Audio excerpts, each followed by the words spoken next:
लेकिन मैं एक बात कहना चाहती हूँ। नेताजी तो चले गए, कहा जाता है इस धरती पे दो ही पुत्र हुए हैं।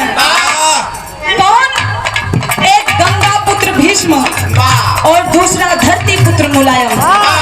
तीसरा कोई पुत्र नहीं हुआ और इस धरती पे दो ही नेता हुए।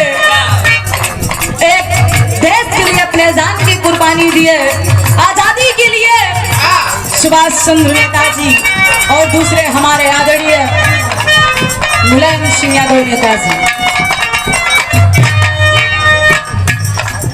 सम्मानित हमारी श्रीमती उषा यादव, राष्ट्रीय कार्यकर्ता सदस्य महिला सभा, गार्जियन की तरफ से 500 रुपया के आशीर्वाद, बहुत बहुत प्रणाम। आशीर्वाद की प्रतीक्षा रही।